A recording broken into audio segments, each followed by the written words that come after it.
नमस्कार, आप देख रहे हैं विंध्य टाइम्स। मैं हूं आपके साथ प्रियेश पांडे। सनराइज विद्यालय गढ़ में इस समय मैं मौजूद हूं, जहां जानकारी मिल रही है कि कई बच्चों घटना के शिकार हुए हैं। आपको बता दें कि सनराइज विद्यालय जो ये कक्षा 8वीं तक संचालित होती थी, इसमें आज एक बड़ा हादसा हुआ है। जानकारी के मुताबिक विद्यालय से निकलते समय विद्यालय भवन के पास में ही बने एक बाउंड्री वॉल या दीवार कहें, उसके गिर जाने से कई बच्चे घायल हुए हैं। वहीं कई बच्चों की मृत होने की भी सूचना मिल रही है। पूरा मामला यहां के स्थानीय लोगों से हम जानेंगे, लेकिन आपको बता दें कि लगातार शिक्षा विभाग में जिस प्रकार से मामले सामने आ रहे हैं, उसके बाद भी प्रशासन इसमें सचेत नहीं हो रहा है और इस प्रकार की घटना घटित हुई है। अभी हाल ही में 1 वर्ष पहले बहेरा घुचियारी में जो घटना घटित हुई थी, उसमें एक ही परिवार की कई लोग अपनी जान गंवा चुके थे। जब कोई घटना घटित होती है, उसके बाद पूरा प्रशासनिक अमला सहित जिम्मेदार मौके पर पहुंचते हैं और कार्रवाई की बात करते हैं, लेकिन जैसे ही उसके 4 दिन बीत जाते हैं, उनको ये पूरी घटना भूल जाती है और लगातार इस तरीके की घटनाएं घटित होती हैं। पूरे मामले पर रीवा सांसद जनार्दन मिश्र पहुंचे थे, उनसे भी हम बात करेंगे। पर आए हुए हैं, विद्यालय में घटना घटित हुई है, कैसे क्या था पूरा मामला? अब वो विद्यालय के बाहर कोई मकान था, जर्जर मकान की दीवार थी, वो गिर गई है। उसी समय बच्चे अपने घर जा रहे थे, उनके माता पिता गार्जियन लेने आए थे। उसी समय वो दीवार गिरी और मलबे में बच्चे दब गए हैं। अब 4 तो गंगेय अस्पताल में है, 1 संजय गांधी अस्पताल में है। इस तरह से अभी जो प्रारंभिक जानकारी हो इस तरह की है। अभी कितने बच्चों को दबने की सूचना आ रही है इसमें? नहीं, अब कोई बच्चे नहीं दबे हैं। जो बच्चे दबे थे वो निकल गए हैं। अब वो कितने ही संख्या है वो अभी सही जानकारी नहीं मालूम हो रही है, पर वो 4 या 5 की संख्या है। प्राइवेट विद्यालय है? हाँ, प्राइवेट विद्यालय तो प्राइवेट है, लेकिन विद्यालय का भवन नहीं है। वो भवन किसी दूसरे व्यक्ति का है। गली वो विद्यालय के आने जाने का रास्ते की दीवार गिरी है। शिक्षा विभाग पूरे अमले पर जब ये व्यवस्थाएं बनती हैं, विद्यालय बनता है, नवनिहाल बच्चों को आने जाने के लिए व्यवस्था और इन सारी चीज़ों की एक जवाबदेही होती है। उसके साथ साथ एक मापदंड होता है कि इतने स्पेस और ऐसी व्यवस्था होने पर ही हम मान्यता देंगे। पूरे मामले पर सांसद अब वो चीज़ें आज अभी ये डिस्कशन का मामला नहीं। अभी तो बच्चों की देख रेख और उनकी गिनती और कहाँ है उस पर सारा दिमाग लगा हुआ है। और ये सब चीज़ें जब पूरा कंट्रोल में आ जाएंगी, उसके बाद इस संबंध में बातचीत करेंगे। श्रीमान जी, घटना के पहले जब इस तरह की कोई जानकारी मीडिया के माध्यम से या समाज सेवियों के माध्यम से उठाई जाती है, उस पर कोई एक्शन नहीं होता। जब कोई बड़ी घटना घटित होती है, तभी पूरा प्रशासनिक अमला और राजनेता सामने आते हैं। मेरा आपसे निवेदन है कि अभी तो उनकी चिकित्सा और सुविधा के बारे में अपन बातचीत कर लें। उसके बाद मैं खाली हो जाऊँगा सब चीज़ों को देखने के बाद, तो अब सारे प्रश्नों का उत्तर देंगे। अभी तो तत्काल अभी उनको कितने बच्चे कहाँ हैं, कैसे हैं, किस स्थिति में है, कौन जिंदा है, कितने क्या हैं, उसकी चिंता भी है। उसके बाद आगे अपन बात करेंगे बाद में।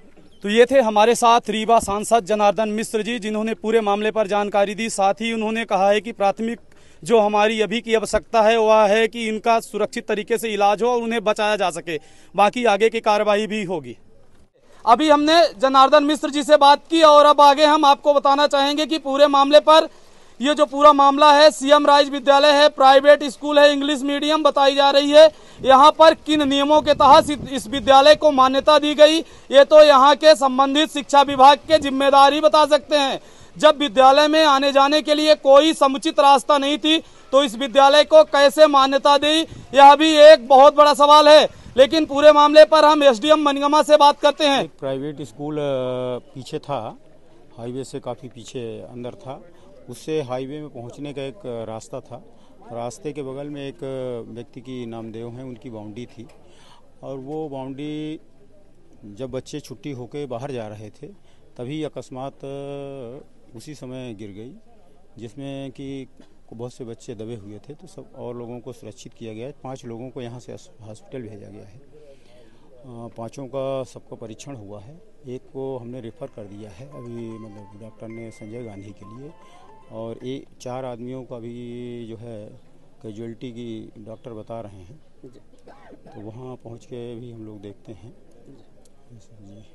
सर, जब कोई घटना घटित हो जाती है, उसके बाद प्रशासनिक अमला और ये जो राजनेता होते हैं सब मौके पर पहुंचते हैं, श्रद्धांजलि देते हैं, सहानुभूति की भी बात करते हैं, लेकिन इसके पहले जो हालात हैं, जर्जर भवनों में विद्यालय संचालित हो रही हैं, साथ साथ कई ऐसे मामले लगातार प्रकाश में आ रहे हैं, कोई एक्शन नहीं होता। रीवा के जिला शिक्षा अधिकारी, इसके पहले नई गढ़ी से जिला शिक्षा अधिकारी के पास ऐसे विद्यालयों की जानकारी भी चाहिए गई थी, कुछ हो नहीं रहा है सर।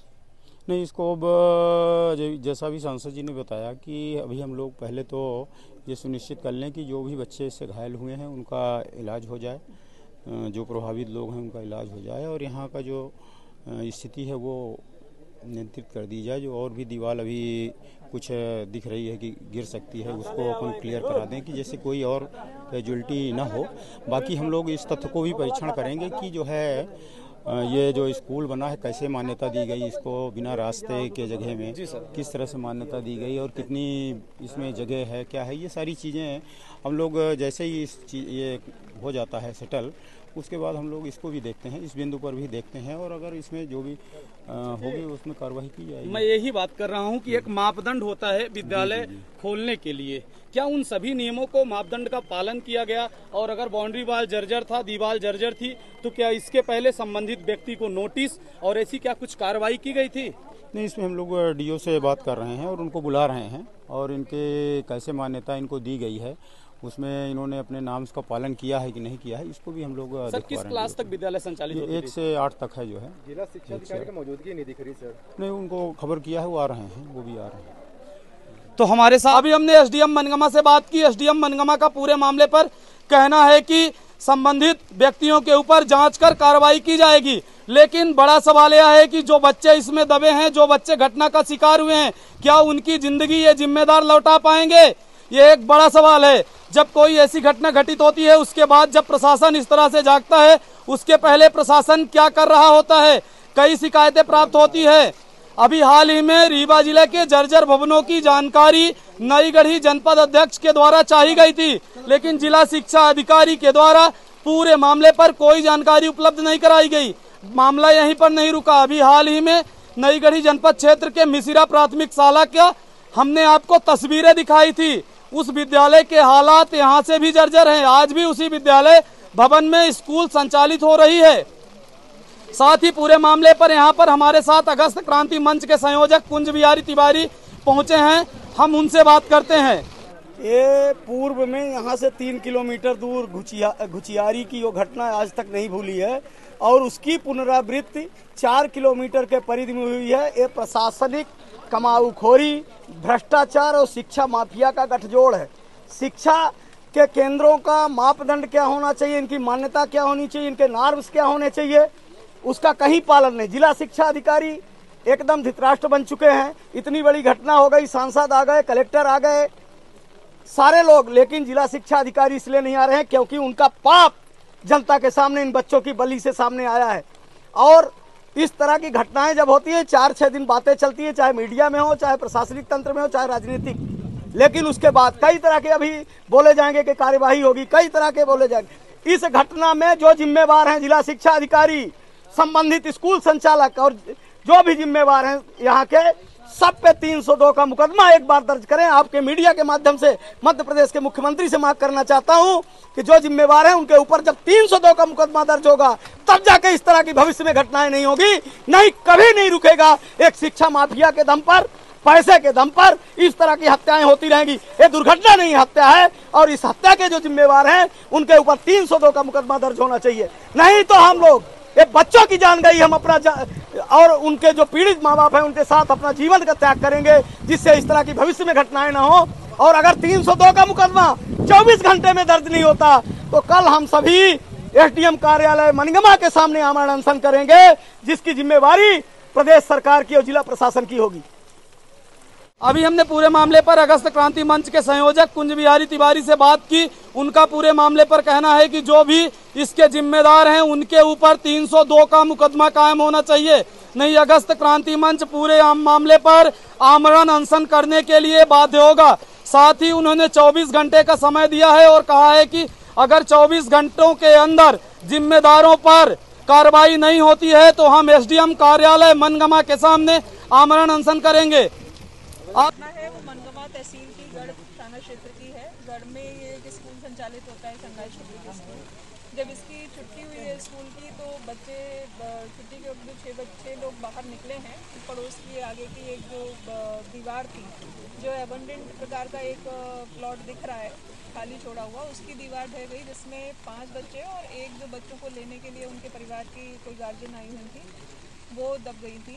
तो इसमें जब बच्चों को सबको बाहर निकाला गया तो इसमें 4 बच्चों की मृत्यु हुई है और एक बच्चा जो घायल था उनको मेडिकल कॉलेज रेफर किया गया है। एक और जो गार्जियन थी वो भी घायल है, उनकी भी प्राथमिक चिकित्सा के बाद उनको भी मेडिकल कॉलेज रेफर किया गया है। तो इस तरीके की घटना है। हम लोग ये कारणों का पता लगा रहे हैं कि ये जो दीवार अब बची हुई है पहले तो वो हट जाए, ताकि बरसात का समय है, ऐसी जो क्लियर साइड को क्लियर कर दें। बाकी और चीज़ें जो है जांच में और स्पष्ट है। मैडम राहत राशि दी गई कुछ? अभी राहत राशि की अभी चर्चा हुई है भोपाल में और बहुत जल्दी इसकी भी सूचना हम आपको। मैडम नियमों के पालन कर रहा था क्या ये स्कूल संचालक? स्कूल संचालक की जो जांच है वो हम लोग कराएंगे और स्कूल की जांच इसके उपरांत होगी। प्रथम दृष्टया जो मामला है वो इस तरीके का संज्ञान में आएगा। शिक्षा अधिकारी डीओ साहब मौजूद हैं। सर मौके पर पहुंचे हैं, बड़ी घटना गई है, 4 मासूमों की जिंदगी गई है। पूरा मामले पर जिम्मेदार किसे मानते हैं? देखिए, 4 हमारे नौनिहाल जो असमय काल के हमारी संवेदनाएं हैं उनके साथ भी है और उनके परिवार वालों के साथ है। और ये बारिश के कारण जैसे आप लोग देख रहे हो कि ये हुआ है। अब इसमें जिम्मेदार कौन है वो अलग का विषय है, पर आज तो दुर्घटना हुई है। दुर्घटना के बाद ही तो पूरा प्रशासन पहुंचता है, उसके पहले क्या जांच के लिए कोई अधिकारी किसी विद्यालय में पहुंच रहा है? बिल्कुल पहुंच रहे हैं और सारे क्या कहते हैं सरकार की व्यवस्था है, सीएससी, बीएससी, बीआरसीसी सब इसीलिए बने हुए हैं कि वो विद्यालय की जांच करें। पूरे जिले में कितने ऐसे जर्जर विद्यालय भवन है जहां विद्यालय संचालित हो रही है? आपका ये जवाब कितना फैक्ट है उन विद्यालयों के लिए? अब इसी कोई हमारे पास आज तो फैक्ट की सूचना नहीं है कि कितने विद्यालय जर्जर है। प्राथमिक शाला मिश्रा के संबंध में आपने ही मीडिया में बयान दिया था। प्राथमिक शाला मिश्रा आपको बता दें, माननीय विधायक जी के द्वारा ही ये बातें संज्ञान में आई थी और उसके प्लाटन वोकलन के लिए चूंकि 1 से लेकर 8 तक की जो बिल्डिंग होती है, उनके संचालन की व्यवस्था होती है, वो सब शिक्षा अभियान तहत होती है। तो राज्य शिक्षा केंद्र को डीपीजी कार्यालय से वो उसके प्राकलन भेजे जा सकते हैं। उनकी बैठक की व्यवस्था अन्यत्र जगह तो कराई जा सकती है क्या? इसी तरह की घटना के इंतजार में आप लोग बैठे हैं? नहीं, घटना के इंतजार में कौन बैठेगा? तो फिर बच्चे घटना के इंतजार में कोई नहीं बैठेगा। और अगर उसमें जो है प्राथमिक मिश्रा, मैं दिखवाता हूँ, मैं तत्काल दिखवाता हूँ, कल आप परसों आपको दिखवा के बताता हूँ। तो हमारे साथ गढ़ में सनराइज पब्लिक स्कूल विद्यालय है जो कि यहाँ पर संचालित था। बगल में जानकारी मिली कि कोई जर्जर हालत में दीवार थी। 2 नामदेव भाइयों के परिवार का ये शायद कुछ मामला था।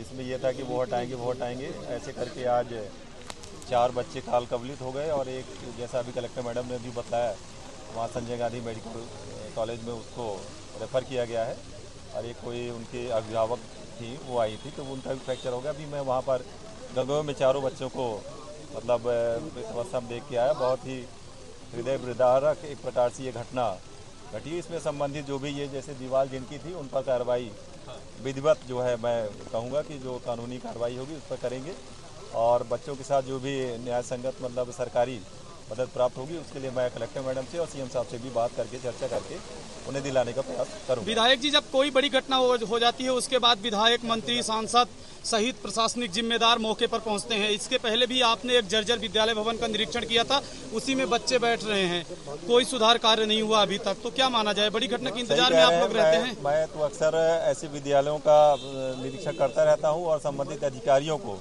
मैं ये बोलता भी रहता हूँ कि मतलब इस प्रकार से ये जर्जर भवन है, इसके लिए कौन जिम्मेदार है और जो संबंधित विभाग है और जो अधिकारीगण है उनको मैं लिखित वे में और अपने लेटर पैड में भी उनको सूचित करता हूँ। कुछ देर पहले ही मैं भीड़ में गया था, वहाँ पर जो छात्रावास था बच्चियों का उसको मैंने जर्जर हालत में देखा। संबंधित आयुक्त महोदय को मैंने भोपाल में सूचित किया।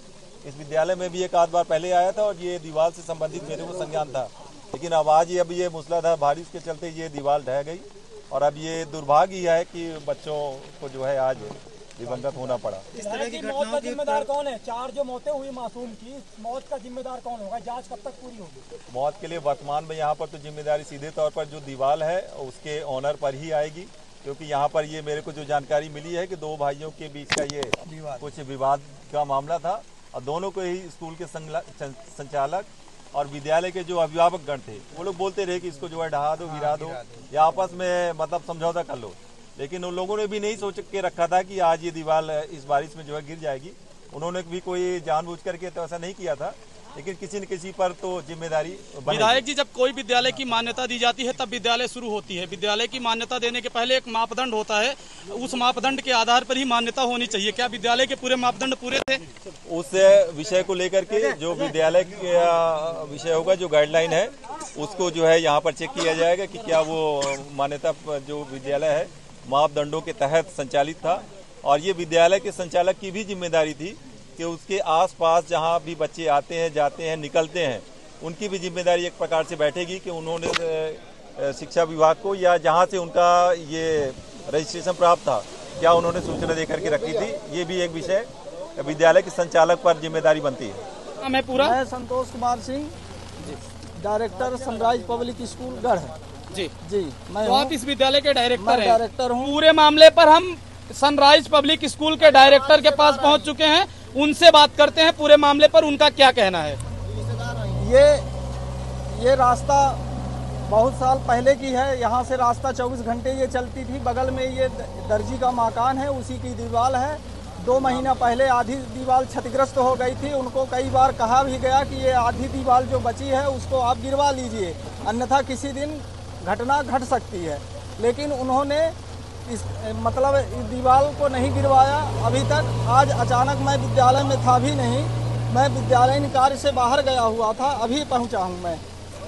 और यहाँ छुट्टी के समय पानी भी गिर रहा था। अभिभावक अपने बच्चों को लेने यहाँ आए, 3-4 बच्चे यहाँ से गढ़ के ही बच्चे अपने आसपास के घर के ही। विद्यालय की छुट्टी का समय क्या है? विद्यालय की छुट्टी का समय है 3:40। घटना कितने बजे की है? 3 बजे। हाँ, 3 बजे की घटना है, लेकिन जो छोटे बच्चे हैं उनके अभिभावक वर्षा के कारण बुलाने आए थे तो उनको छोड़ दिया गया था कि अपने साथ में लेकर के जा रहे थे। अचानक दीवार गिरी है, उसी की चपेट में आ गए हैं। अच्छा, इसकी जानकारी किसी संबंधित जिम्मेदारों को आप दिए थे लिखित रूप में? अभी मैं विद्यालय नहीं, आपने ही बताया कि बाउंड्री वाल और ये जो दीवार थी पूरी तरह से जर्जर थी, हमने मकान मालिक को सूचना दी थी। क्या आपने इसकी लिखित रूप से कोई आवेदन किसी जिम्मेदार को दिया था?